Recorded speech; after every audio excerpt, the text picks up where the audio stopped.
사람은 누구나 내면 깊숙하게 쌓여 있는 것에 따라서 움직인다고 합니다. 책을 읽을 때에 받았던 비전을 마음에 쌓아둔 사람은 그 비전을 따라서 살아가게 되고, 강연을 들었을 때에 받았던 그 감동을 마음에 쌓은 사람들은 그 비전을 따라서 살아가게 된다는 것이죠. 또 고난과 연단을 통해서 깨달음이 쌓여 있으면 그 마음에 쌓은 깨달음을 통해서 그의 인생이 바꾸어진다라고 말을 합니다.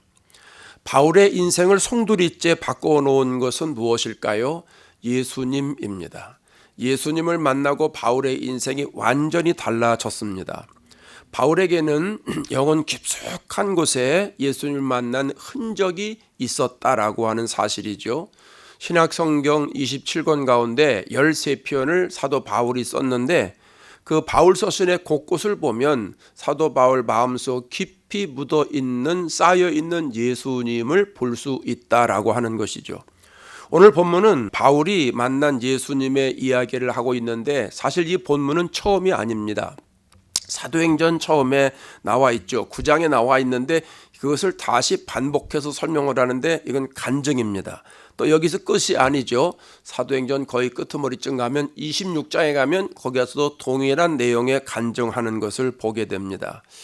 왜 이 동일한 내용을 사도행전에서 3번씩이나 반복하는 것일까요? 사도행전에서 강조하는 게 무엇일까요? 예수님을 만난 것이 가장 중요하다는 것을 우리들에게 알려주는 겁니다. 내 인생을 송두리째 변화시키고 내 인생을 바꿔 놓는 것은 예수 그리스도밖에 없다라고 하는 것. 그래서 아까 찬송했죠. 영원토록 내 할 말 예수 그리스도밖에 없기 때문이라고 하는 겁니다. 오늘 본문의 말씀은 굉장히 중요한데요. 왜냐하면 이건 사도 바울의 간증이면서 동시에 우리의 신앙생활에서도 간증이 있어야 된다라고 하는 거예요. 신앙생활은 예수님 만나는 것부터 시작되잖아요. 그러면 예수님 만난 사람들에게는 만남의 증거가 있어야 되잖아요. 그 증거가 간증이라고 하는 거예요.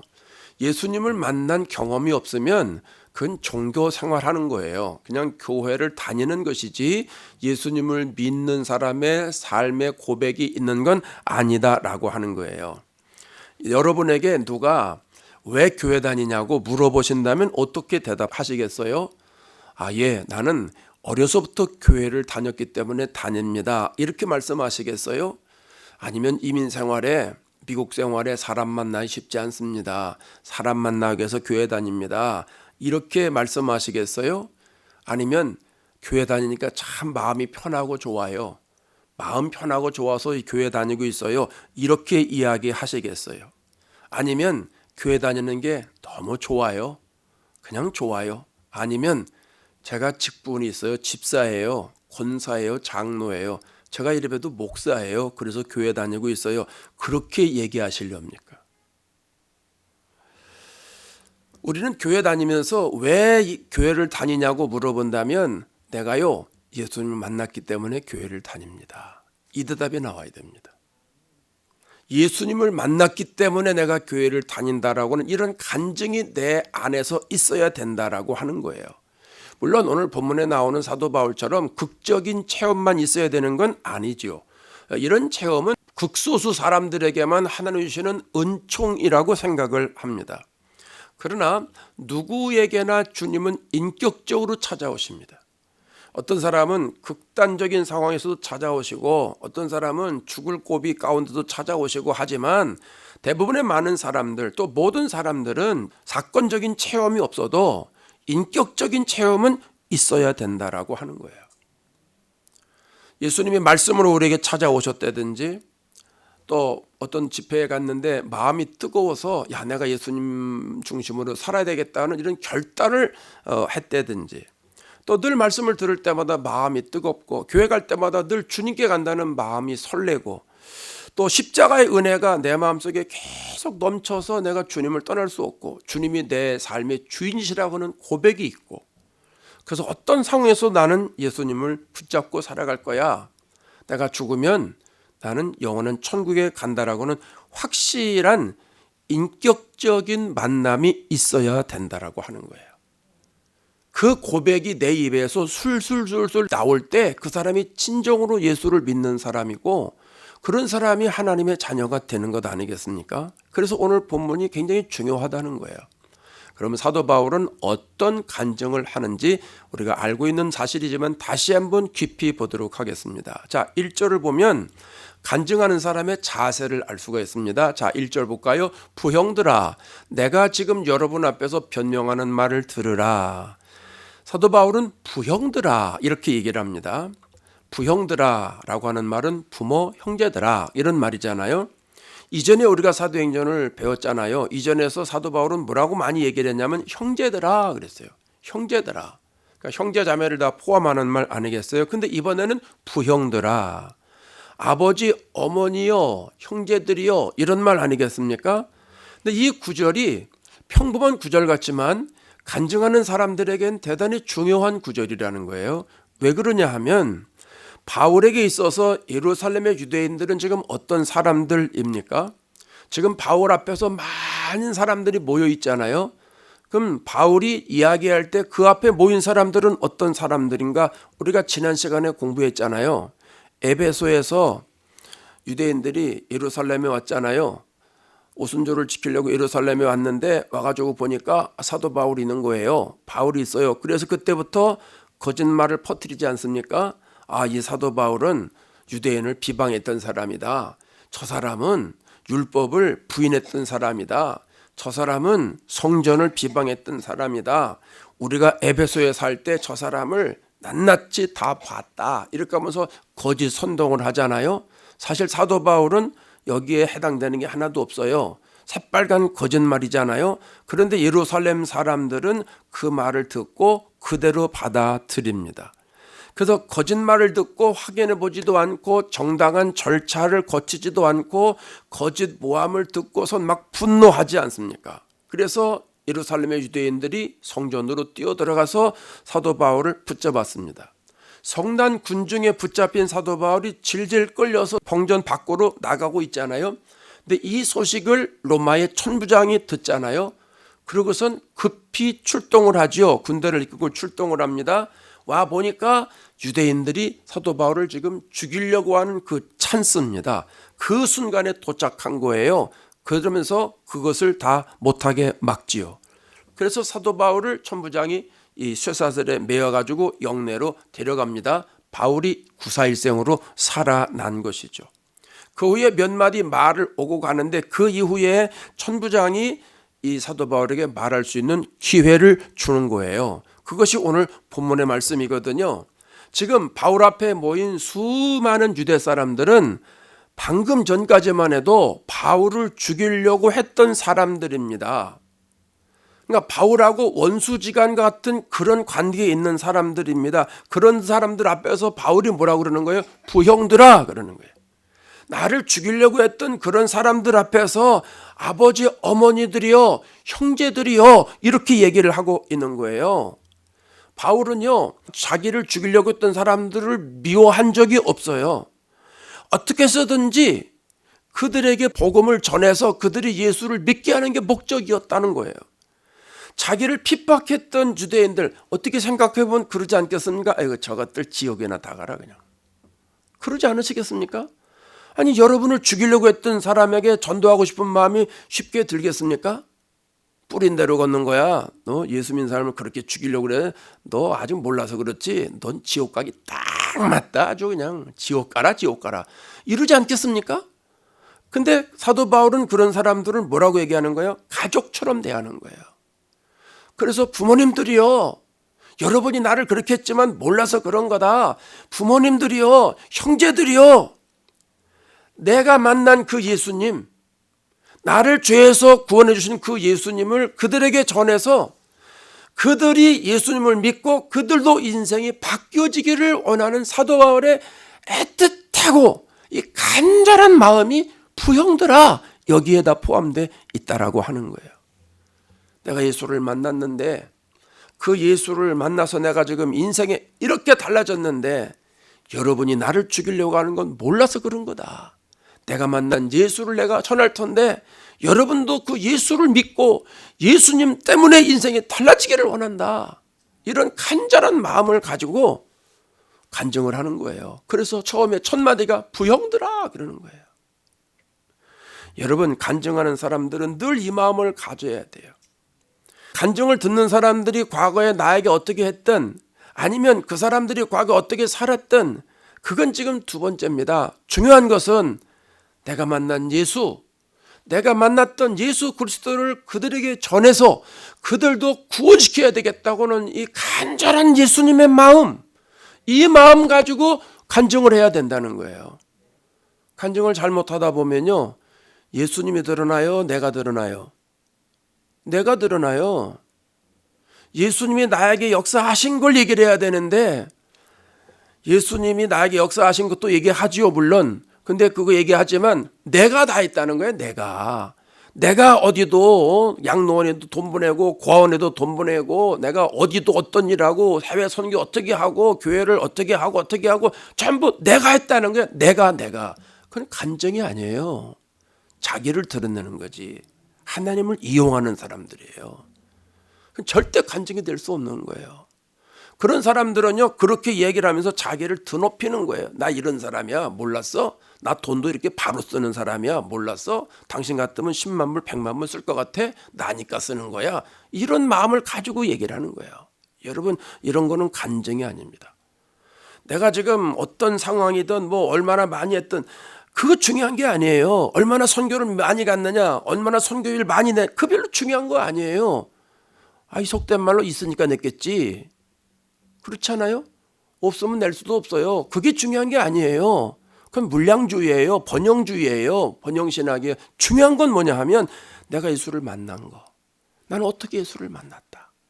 내 지금 상황이 어떤, 그건 두 번째예요. 내가 예수를 만난 그 기쁨을 다른 사람들에게 전해서 그 사람도 예수 만난 기쁨으로 살아가기를 원하는 그 간절한 마음, 이게 전도자의 마음이라는 거예요. 이게 설교자의 마음이라는 거예요. 여러분, 이 마음을 저와 여러분이 다 소유하시기를 바랍니다. 전도할 기회 많잖아요. 내가 만난 예수님만 소개하면 돼요. 성경 구절 하나도 몰라도 상관없어요.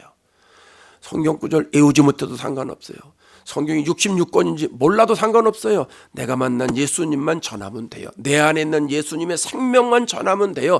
그러면 성령의 역사에서 그 사람에게 그 생명이 전달될 줄로 믿습니다. 이런 축복이 저와 여러분에게 있기를 바랍니다. 자, 그럼 사도 바울 구체적으로 들어갈까요?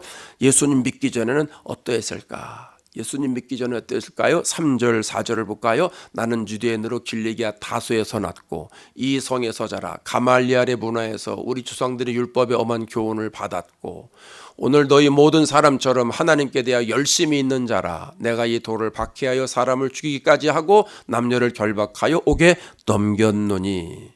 어디서 태어났느냐? 길리기아 다소에서 태어났다. 왜 설명을 하고 있냐면 길리기아 다소는 경제적으로 교육적으로 아주 중요한 도시입니다. 왜 그런 거 있지 않습니까? 어디서 태어났냐에 따라서 사람들이 다시 보지 않습니까? 어디야 고향이? 저기 저 수원 그 밑에 거기 어디 이랬어요. 수원이 아니거든요. 수원 옆에 화성군에서도 비봉면. 우리 고향이 그래요. 그 전에 왜 화성에서 빨간 옷만 입으면 이상한 사건이 일어난 적이 있죠. 근데 제가 화성에서 산다고 말을 못했어요. 그 사건이 있었잖아요. 빨간 옷만 입으면 죽이는 사람이 생겨서 연쇄 살인 사건이 화성에서 있었다고. 화성, 저 지구 위의 화성이 아니라 경기도 화성군에서 그게 있었다고요. 지금 화성시입니다만 제가 화성군 사람이라 그때는 어디서 사냐 그러면 수원 옆에 거기 있어. 뭐 이렇게 얘기를 하곤 그랬는데 뭐 출신지에 따라서 뭐 크게 뭐 차별하는 건 아닌데 어쨌든 당시에 이 사도행전 이 당시에 이게 중요했다라고 하는 거예요. 가말리엘 문화생이다. 당대 최고의 율법학자 밑에서 배웠다라고 하는 거예요. 이거는 굉장히 중요한 얘기입니다. 또 율법의 엄한 교훈을 받았다. 바리새파 사람이잖아요. 율법에 여러 종파가 있는데 가장 엄격한 종파가 바리새파 사람입니다. 사도 바울은 거기 출신이라는 거죠. 또 하나님께 열심이다 이렇게 설명을 했어요. 누구보다도 열심이다. 그래서 어떻게 열심히 해요? 4절을 보면 내가 이 돌을 박해하여 예수 믿는 사람들을 박해해서 사람을 죽이기까지 했다는 거죠. 그 스데반 죽을 때 사도 바울이 마음이 뿌듯했지 않습니까? 거기 가담했잖아요. 또 남녀를 결박하여 옥에 넘겼다. 이렇게까지 이야기를 합니다. 그러니까 사도 바울은요, 정말 누구보다도 율법의 아주 골수분자입니다. 골수분자. 나는 이렇던 사람이다라고 하는 거예요. 근데 그게 사도 바울의 주관적인 판단이 아니라 5절에 가면 이렇게 얘기합니다. 이에 대제사장과 모든 장로들이 내 증인이라. 왜 증인 얘기를 하냐면 유대 사회에서는 어떤 것이든지 증거물이 있어야 되는데 두세 사람이 증인입니다. 반드시 두세 사람이 있어야 돼요. 오늘 새벽에도 말씀 받잖아요. 사람을 이제 제재를 할 때 성경이 쳐 죽인다 이렇게 표현하고 있지만 그럴 때 혼자 못하게 돼 있어요. 두세 사람이 증인이어야 된다 이렇게 설명하고 있지 않습니까? 그래서 사도 바울은 이제 증인을 얘기할 때 이건 나 혼자 말이 아니고 내 독백이 아니다. 나만 아는 사실이 아니라 여러분도 알지 않느냐 이렇게 말을 하고 있는 거예요. 사실 바울의 말을 듣는 대제사장과 장로들은 이전에 바울의 열심을 알고 다 있지 않습니까? 바울이 다메섹에 공문을 받아가지고 갈 때 누구 도장 받아간 거예요? 이 대제사장 장로들의 도장을 받아간 거 아니겠어요? 그러니까 그 사람들이 모를 리 없잖아요. 그러니까 바울의 이야기는 뭐냐 하면 나는 여러분들처럼 예루살렘에만 살았던 사람이 아니다. 다메섹에 가서 사람들을 예루살렘으로 끌어다가 형벌을 받게 한 적이 한두 번이 아니지 않느냐.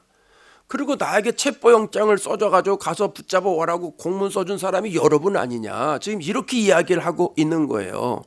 그러니까 이 말은 뭐예요? 내가 이 말을 굳이 말 안 해도 여러분은 다 알고 있는 사실 아니냐.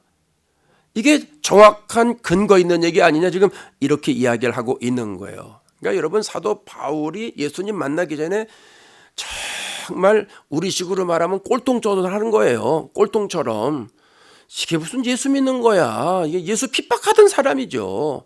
예수 믿는 사람 아주 극렬하게 핍박하던 사람이 사도 바울이에요. 한마디로 말하면 그런 거예요. 근데 예수님은 어떻게 만났습니까? 자, 그 다음에 세 번째로 볼까요? 예수님 어떻게 만났어요? 6절 7절을 볼까요?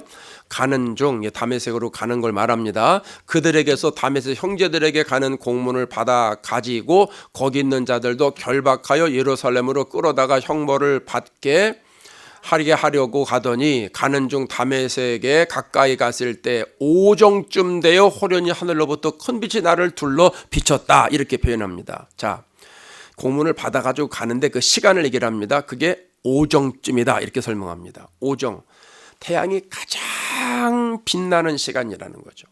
태양이 가장 빛나는 시간에 하늘로부터 빛이 나를 비쳤다. 여러분 태양보다 더 밝은 빛이 어디 있어요 세상에? 세상에는 태양보다 밝은 빛이 없습니다. 그런데 사도 바울은 뭐라고 그래요? 태양보다 더 밝은 빛이 비쳤다라고 하는 것은 물리적인 빛보다 더 강력한 빛이 임했다라는 거예요. 근데 그 빛이 우리가 알고 있죠? 무슨 빛인지 사도 바울도 알고 있습니다. 자, 구약 성경에 보면 하나님이 나타나실 때 여러 가지 모습으로 나타나는데 바람으로도 나타나고 빛으로도 나타나고 천둥 소리로도 나타납니다. 율법에서 하나님이 이런 식으로 나타나셨기 때문에 사도 바울은 율법을 아는 사람이잖아요. 율법에 대해서 누구보다도 잘 아는 사람입니다. 그러니까 이 하늘에서 강력한 빛이 딱 비치면 야 이거는 물리적인 빛도 아니고 야 이거는 하나님 빛이야 금방 알아들을 수 있었다라고 하는 거죠. 그러니까 그걸 알아듣고선 땅에 엎드리는 거예요. 왜? 하나님이 나타나시니까 땅에 엎드리는 거예요. 구약에 보세요. 모세도 마찬가지잖아요. 하나님 나타났을 때 땅에 엎드렸죠. 이스라엘 백성들이 하나님이 천둥 소리를 바라면서 지진을 일으키면서 나타나셨을 때 다 엎드렸어요. 그게 하나님을 맞이하는 구약적인 자세거든요. 그러니까 사도 바울도 강력한 빛이 비추니까 바짝 엎드리는 거예요. 하나님이니까. 그 빛이 누구예요? 요한복음 1장 9절에 이렇게 말하죠. 참빛 곧 세상에 와서 각 사람이 비추는 빛이 있었으니 예수님이 비춰주시는 빛이죠. 사도 바울은 어둠 속에 있잖아요. 대낮에 살고 있지만 지금 예수님을 모르니까 다 어둠 속에 있지 않습니까? 그 어둠 속에 살고 있는 사도 바울에게 하나님이 강력한 빛을 비춰주셔서 어둠에서 벗어나게 하려는 하나님의 뜻이 있었던 것 아니겠습니까? 그래서 사도 바울이 야 이거는 하나님이 비춰주시는 빛이다. 그래서 납작 엎드렸습니다. 납작 엎드려서 무슨 생각했을까요? 난 이제 죽었다 이 생각했을까요? 아니면 하나님이 칭찬해 줄 거야 이 생각했을까요? 둘 중 하나 찍으세요. 1번 2번 1번 또 2번 여기도 있네 2번. 자, 저 개인적인 생각인데 한번 들어보세요. 성경이 1번이다 2번이다 그거 없으니까 조심스럽게 말씀을 드려요. 하나님이 나타나시는 빛이다라고 생각을 했습니다. 사도 바울은 그렇게 생각을 했습니다. 그러니까 자기가 그동안 과거에 신앙생활했던 모습이 다 드러나잖아요. 하나님을 위해서 열심을 했잖아요. 하나님을 위해서 열심히 했어요. 예수 믿는 사람들을 잡아다가 옥에 가뒀어요. 누구를 위한 열심이에요? 하나님을 위한 열심. 누구를 위한 충성? 교회를 위한 충성이었어요. 그러면 당연히 칭찬받아 마땅하지요. 납작 엎드렸을 때 저는 사도 바울은 하나님이 나타나셨네. 오호 칭찬받을 거야. 내가 열심히 했으니까. 이런 생각을 했을 거라는 거예요. 그런데 뜻밖의 소리가 들립니다. 7절 8절을 보세요. 사울아 사울아 네가 왜 나를 핍박하느냐. 오메. 아니 칭찬을 받아야 되는데 지금 하나님은 너 왜 나 핍박하느냐 이 소리를 듣고 아마 사도 바울이 패닉 상태에 이르렀을 겁니다. 이 말을 들으면서 사도 바울이 무슨 생각을 했을까? 그러면 그동안 내가 한 열심은 뭐야? 사도 바울이 어슬렁어슬렁 다닌 사람이 아니잖아요. 예수 믿는 사람들을 잡아다가 목에 가두고 핍박하는 사람이에요. 누구보다도 열심인 사람입니다. 그게 하나님을 위한 열심인 줄로 알았습니다. 알았으니까 그렇게 해야죠. 그런데 하나님은 그게 아니라는 거예요. 너 왜 날 핍박하냐? 그럼 내가 지금 그동안 열심히 한 것은 종교적인 신념에 의해서인가? 내 관념적인 생각에서 나를 드러내기 위한 열심인가?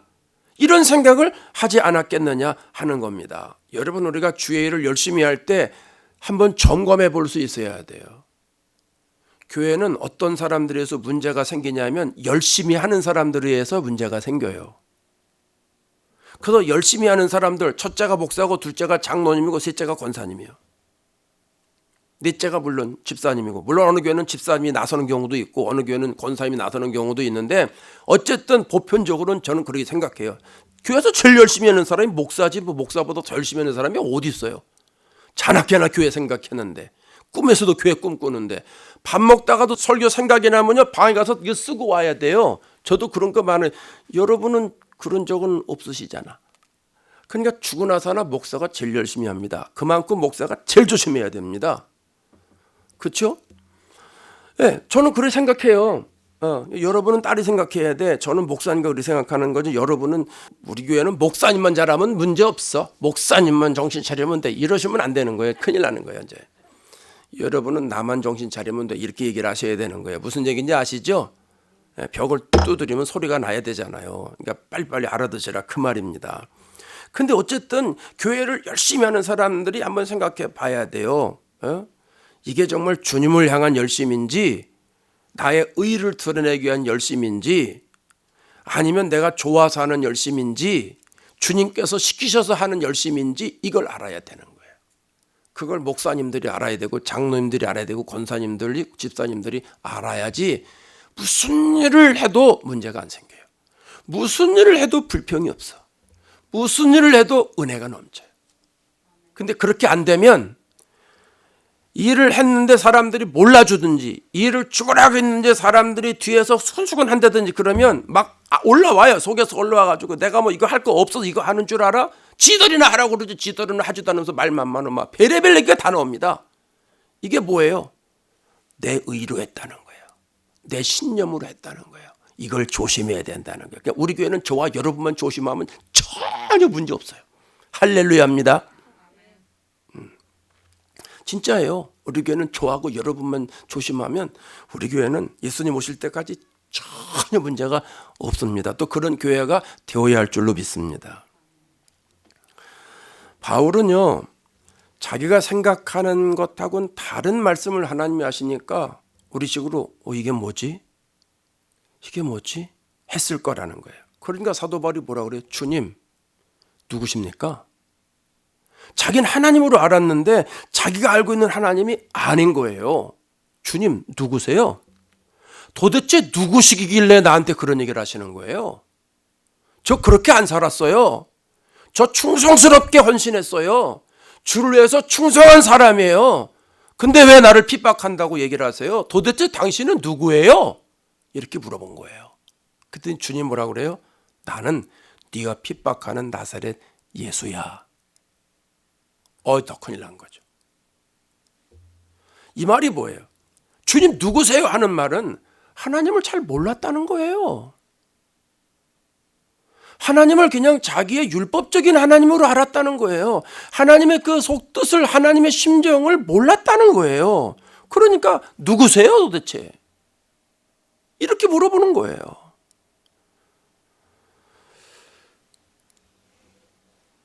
사도 바울은 하나님이 어떤 분인지, 그래서 이 땅에 예수님을 왜 보내주시는지, 그래서 예수님이 하나님이시라는 사실을 모르는 거예요. 잘못된 신앙이죠. 여러분, 하나님은 말씀이시죠. 그 말씀이신 하나님이 이 땅에 육신을 입고 오셨죠. 그분이 누구예요? 예수님이죠. 그럼 예수님이 곧 삼위일체 말씀 안 드려도 하나님이시죠. 예수님이 곧 하나님이에요. 하나님이 인간의 몸으로 예수님으로 이 땅에 오셨기 때문에 사도 바울은 그거를 아직까지 모르는 거예요. 이걸 모르니까 내가 생각하는 하나님인데 하나님이 다른 얘기 하시니까 당신 누구요? 이렇게 물어보는 거예요. 그러니까 하나님이 이렇게 말씀하셨겠죠. 야, 아직도 모르냐? 네가 핍박하는 예수요. 멍청하게 그것도 몰라? 이런 식으로 대답하셨다는 거예요. 이해가 되시는지 모르시겠어요? 이해되시라고 제가 각색하는 거예요. 설교를 이제부터 시작하려고 했는데 27분이 벌써 훌딱 지나갔어. 조금만 하고 마무리해야지 뭐. 다음 시간에 또 하면 되니까. 그죠? 계속해요? 계속하라는 말에 속으면요 설교 매주마다 길어져요. 근데 어쨌든 뭐 감동되는 데까지 하고요. 마쳐야죠. 길다고 좋은 것도 아니고 짧다고 좋은 것도 아니고 하나님의 감동 주시는 대로 이제 해볼게요. 여러분, 신앙이라는 게 뭐예요? 하나님이 이 땅에 예수님을 보내주셨다고 하는 걸 믿는 거, 그리고 그 예수님이 곧 하나님이라는 거, 그 예수님이 말씀으로 우리에게 나타나셨다는 것, 말씀을 알려주셨다는 것, 그 말씀이 영이요 생명이라는 사실을 믿고, 하나님을 믿는 것은 예수님을 믿는 것이고 예수님을 믿는 건 말씀을 믿는 것이라고 하는 이 사실을 가지고 있을 때 하나님을 바로 아는 사람이 되는 겁니다. 사도 바울은 율법에 의로는 흠이 없는 사람인데요, 하나님 보시기에는 무지한 거예요. 하나만 알고 둘은 모르는 거예요. 왜요? 사도 바울 속에 뭐가 없어요? 빛이 없어요. 빛이. 햇빛보다도 더 강력한 하나님이 비춰주시는 빛이 없다는 거예요.